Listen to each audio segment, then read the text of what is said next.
On assiste impuissant ces derniers temps à des catastrophes naturelles, des éboulements des terres, des écroulements des maisons. Toutes ces conséquences désastreuses démontrent à suffisance que des études liées à la terre n'ont pas été bien effectuées. Pourtant, la République démocratique du Congo regorge des spécialistes de la terre capables de donner les détails d'un espace, ses limites et ses mesures. Ces experts s'appellent géomètres. Un géomètre, qui est-il et quel est son apport dans la société? Pourquoi est-il impliqué dans la plupart des cas dans des conflits fonciers? Quelles sont les aptitudes d'un géomètre et que reprochez-vous au géomètre?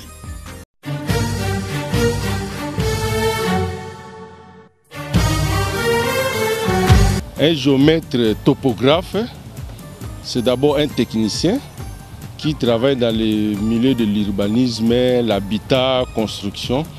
C'est quelqu'un qui a suivi des études à travers lesquelles il est utilisé par les services publics, tant privés, pour le balisage des sites.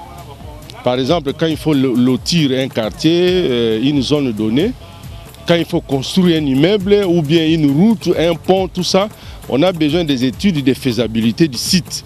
Le rôle d'un géomètre, c'est à mesurer, calculer, borner la parcelle pour déterminer la superficie de la parcelle. Géomètre aza mutu oyo azoko déterminer eteni ya mabele oyo yozwi acheli yondelo ke yo ya yo ibandawa esukiao.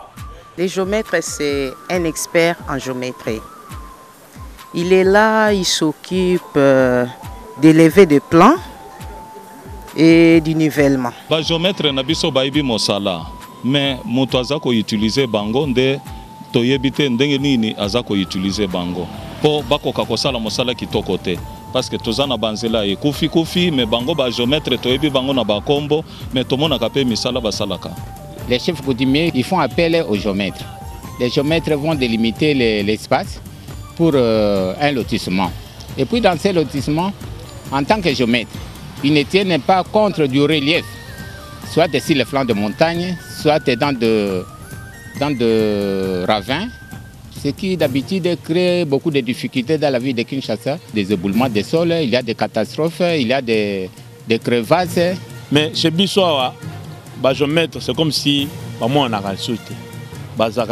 Parce que anarchie et quota dans la construction, ce que l'État congolais a télémi que non, les géomètres, c'est l'état des lieux, il y a Mapango, il y a Congo. Tu éviter ce qui est à l'année. Parce Mapango est belé. Pour mingi ezaka atali gauche, atali droite, a poussi le pango pembeni.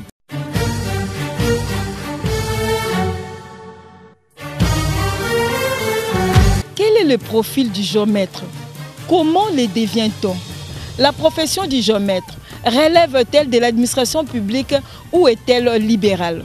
Pourquoi doit-on recourir au travail d'un géomètre dans différents domaines de la vie nationale? En somme, quelle est la finalité du travail d'un géomètre et quel est son champ d'action? L'expert nous éclaire.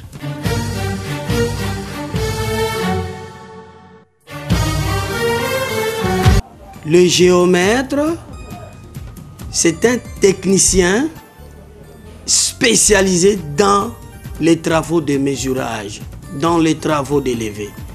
Bref, c'est un professionnel d'un ruban, un professionnel de mesurage, de délimitation, des expertises. La profession de géomètre est régie par la loi, c'est sur l'ordonnance 097 du 13 mai 1963 pour la création du métier de géomètre. Pour devenir géomètre, il faut étudier. L'IBTP forme des ingénieurs géomètres et topographes. Quand tu fais 7 ans, automatiquement tu deviens un ingénieur géomètre topographe. Expert immobilier, après avoir prêté serment devant le parquet, tu deviens expert immobilier et foncier assermenté.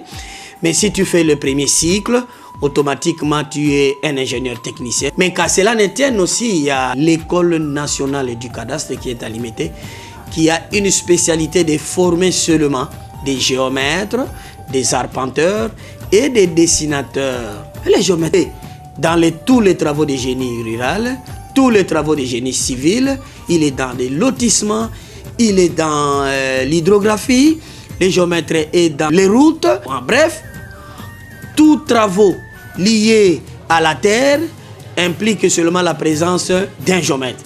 À l'agriculture, aux mines, il y a deux catégories. Il y a les géomètres de l'État qui travaillent directement au ministère de l'État et il y a aussi les géomètres libéraux. Et les libéraux, ils ont leur bureau d'études privé. Les meilleures qualités d'un bon géomètre, d'abord, un bon géomètre doit être honnête. Le géomètre ne peut pas mentir, c'est un OPJ à compétences restreintes. Parce que, en fait, nous prêtons serment devant le procureur de la République. Il doit être précis, parce qu'on dit dans la géométrie, il faut la précision. Le géomètre est le spécialiste de la précision. C'est lui qui fait les travaux. Si le géomètre dit que cette distance de A à B mesure 10 mètres, 10 ans après, s'il n'y a pas d'étirement des bornes, s'il n'y a pas de déplacement des deux sommets, on trouvera toujours les 10 mètres restants. Si le géomètre a dit aussi que cette parcelle a une superficie de 400 mètres carrés, c'est-à-dire 20 mètres x 20, ça reste intact. Même si quelqu'un d'autre, on peut envoyer 10 000 géomètres qui ont la même formation, on trouvera toujours la même superficie. Il doit être clair dans sa façon de travailler. Sérieux aussi, hein. Si tu n'es pas sérieux, tu vas faire des bévures, tu vas faire des dégâts dans ta façon de travailler. Les géomètres ne créent jamais un conflit.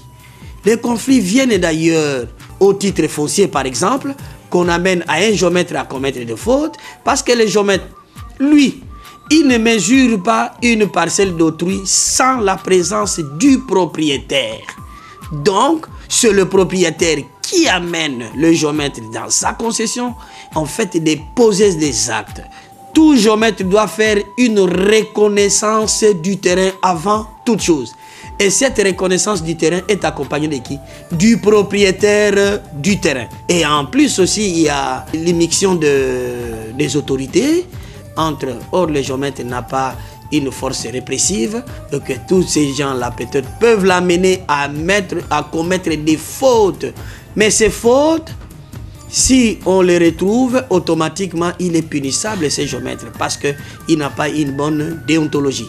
C'est pourquoi ici, en RD Congo, si un géomètre déterre une borne, il a 5 ans de servitude pénale. Pour éviter tout ça, il faut en principe créer un ordre de géomètre pour ordonner bien les choses, parce que dans ça, il y a une déontologie bien faite des géomètres. Le rôle du géomètre dans un conflit, par exemple foncier, le géomètre c'est un catalyseur. Tel que le conflit des limites, par exemple. C'est le géomètre qui est habilité à mesurer. C'est le géomètre qui a aussi des méthodes appropriées pour les calculs de superficie, les calculs de surface, les calculs de volume. C'est seulement le géomètre qui a ces méthodes les plus appropriées pour trouver une solution à un problème qui est posé au niveau de cours et tribunaux. Les conséquences d'un travail fait sans assistance d'un géomètre ne sont que les désastres. Un exemple banal sur des lotissements anarchiques. Tous ces lotissements anarchiques, ce ne sont pas faits par des géomètres. Ce sont des X et Y personnes qui se disent géomètres, mais ils n'ont pas qualité de le faire. Mais quelle est la suite de ces morcellements anarchiques? Pas de routes, pas de raccordement d'eau, pas de raccordement d'électricité. C'est déjà un problème. Je dirais aussi, dans le cadre de doing business, où le géomètre est très important parce que le géomètre fait des évaluations. Parce que c'est seulement lui qui peut donner la vraie valeur d'un immeuble. C'est le géomètre seul. Et en plus aussi, dans le cadre des sinistres, de la SONAS par exemple, on a besoin du géomètre parce que c'est le géomètre qui peut donner la valeur intrinsèque d'un immeuble, qui sera une valeur à assurer. Vous avez suivi dernièrement, il y a eu des éboulements, des écroulements des maisons. C'est parce que le géomètre n'est pas passé. Le travail d'un géomètre est couronné par un plan.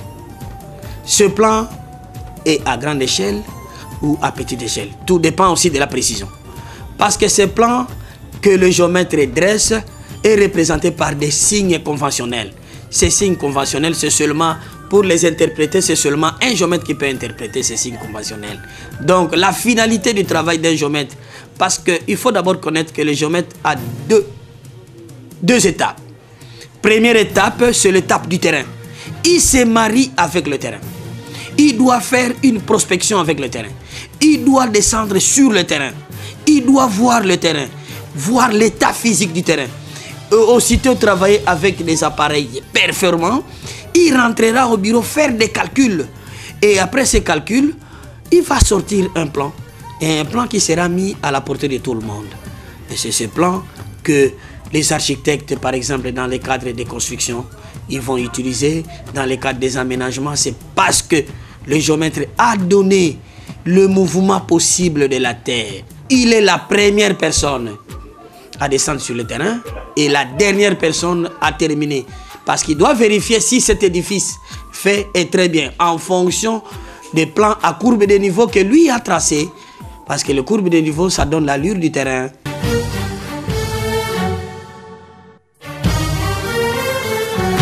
Le géomètre est le professionnel de la mesure. Il est le grand témoin du bornage et du mesurage. Car sans géomètre, les espaces d'habitation ne sont pas bien organisés. Il intervient dans plusieurs domaines de la vie, notamment dans les fonciers, dans les travaux publics, dans les finances, dans les mines, eau et autres. Mais il est buté à plusieurs difficultés dans l'exercice de sa profession, ce qui le fait passer pour un pyromane dans les conflits fonciers. Raison pour laquelle il plaide pour l'instauration d'un ordre professionnel à l'instar d'autres corps des métiers. Merci de nous avoir suivis et à la prochaine.